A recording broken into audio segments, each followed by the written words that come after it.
नमस्कार साथियों, भगवा क्रांति पे आपका स्वागत है।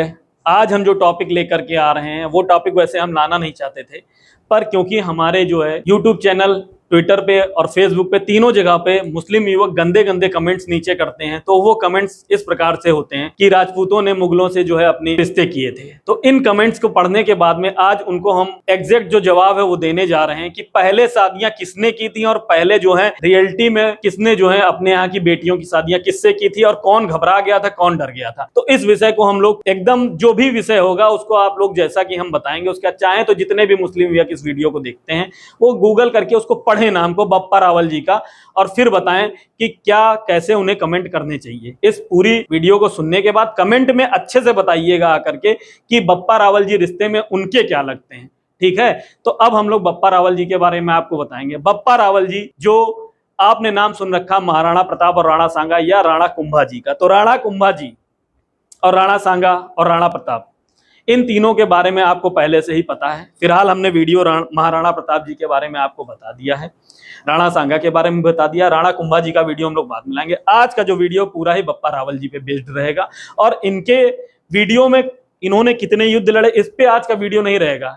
इनका वीडियो आज का जो रहेगा वो इस बात पे रहेगा कि सबसे पहले मुस्लिमों ने शादियां किससे की और कब की, इस विषय पे जरूर बात होगी, क्योंकि आप लोग जो कमेंट में लिखते हैं तो उसका जवाब आपको मिलना चाहिए। तो हम बताते हैं कि बप्पा रावल जी, जिनका जन्म 712 और 713 के मध्य हुआ था, जिस समय भारत पे जो है मीर कासिम का आक्रमण हुआ था, उन्होंने सिंध को जीत लिया था। तो मीर कासिम ने जिस समय सिंध को जीता था तो उस समय उन्होंने हजारों की संख्याओं में महिलाओं के साथ में गलत कार्य किया था, छोटे छोटे बच्चों को काट दिया था, जबरन लोगों से इस्लाम कबूल कराया जा रहा था। तो ऐसा जो परिदृश्य था देश का, उस परिदृश्य में बप्पा रावल जी जब बड़े हो रहे होते हैं तो वो सोचते हैं कि हम अपनी धरा को कैसे आजाद कराएंगे।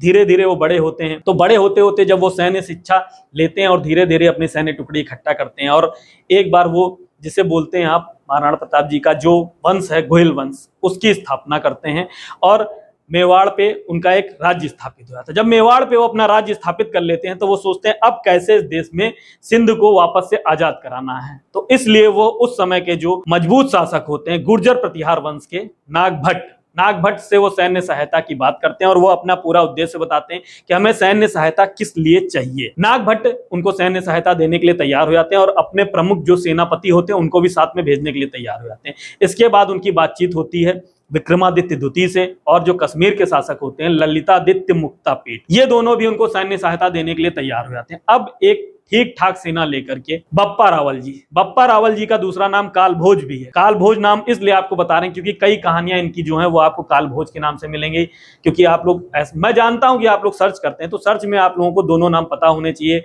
जब आप सर्च करें तो उनकी सारी कहानियां आपको पता होनी चाहिए। तो ये सेना लेकर के लिए जब अरब की तरफ बढ़ते हैं तो एक एक करके ये वापस से सारे राज्यों को जीतने लगते हैं। तो अब तक क्या हुआ था कि जब भी भारत पर इस्लाम का आक्रमण हुआ तो उन्होंने इतनी बर्बरता दिखाई कि छोटे छोटे जो एक एक साल के बच्चे हुए होते थे, नवजात बच्चों को भी उन्होंने मारा, महिलाओं के साथ गलत कार्य किए। तो ऐसी विभीषिका और बर्बरता इससे पहले भारत ने नहीं देखी थी। तो अब जो इस्लामिक आक्रमण थे उनका जो है वेग बढ़ता जा रहा था। अब इस समय जब बप्पा रावल जी उनका मुंहतोड़ जवाब देते हुए आगे बढ़ते हैं तो वो उन्हीं की भाषा में उनको इतनी तीव्रता से उन्होंने आक्रमण किया और उनकी टुकड़ियों को इस प्रकार से उखाड़ फेंका कि उनको संभलने का कोई मौका ही नहीं दिया। जब उन्होंने गजनी को विजिट किया और गजनी जीतने के बाद में वहां पर अपने भतीजों को वहां का शासक नियुक्त कर दिया। अब गजनी जीतने के बाद में जब अपने भतीजे को वहां का शासक नियुक्त कर दिया, उसके बाद जब वो आगे बढ़ रहे थे तो अरब की सारी सेनाएं एकत्र हुई, जितने भी वहां के राजा थे लगभग वहां पर उस समय जो छोटे मोटे जितने भी शासक मिला करके थे 30 से 32 शासकों ने अपनी सेनाएं तैयार की, उनसे लड़ने का एक निश्चय किया।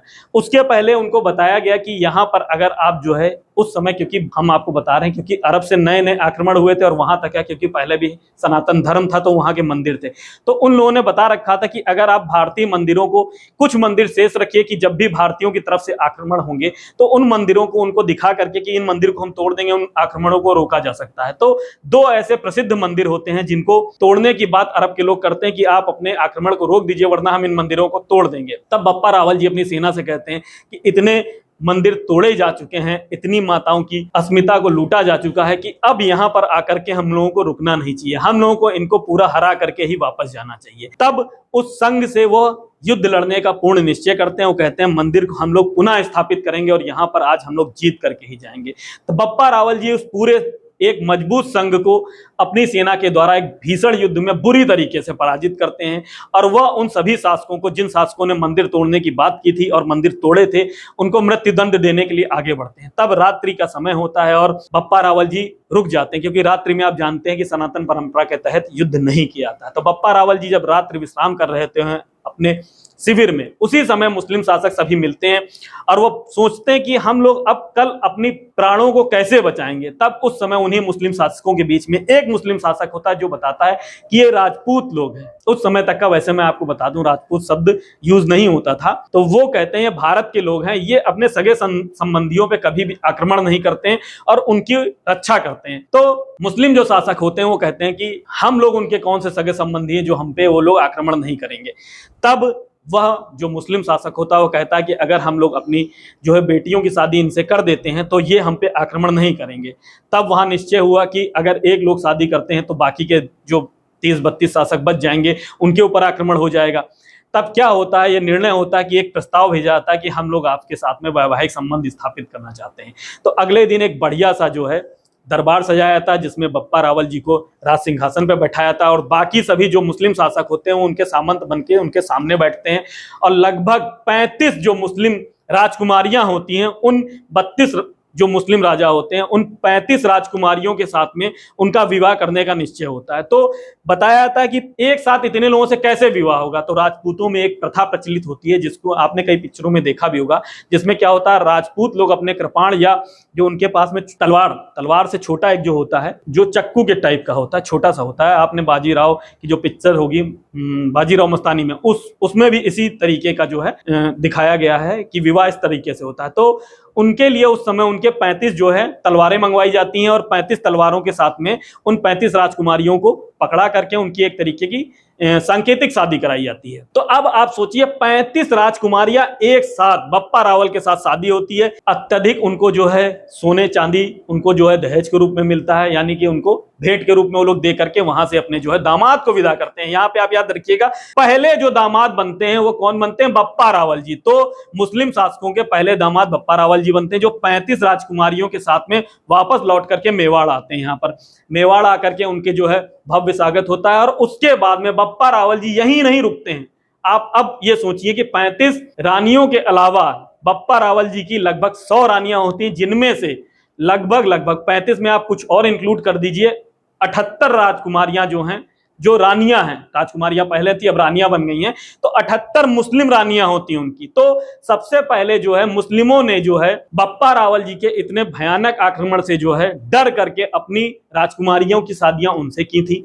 तो आपके पहले दामाद कौन थे, इस बारे में आप लोग अच्छी तरीके से जान लीजिएगा। दोबारा कमेंट में गंदी बातें बोलने से पहले, क्योंकि मैं इतिहास के तौर पर चीजें बताता हूं, तो गलत कमेंट ना करिए। उसके पहले आप असली इतिहास को जानिए कि पहली बार सबसे पहले घबरा करके और डर करके शादियां किसने की थी, ये ऑथेंटिक है। और अगर किसी को ऐसा लगता है कि नहीं ये ऑथेंटिक नहीं है, तो मैं एक बार रुक जाइए, मैं खुद एक बार कोशिश करता हूं।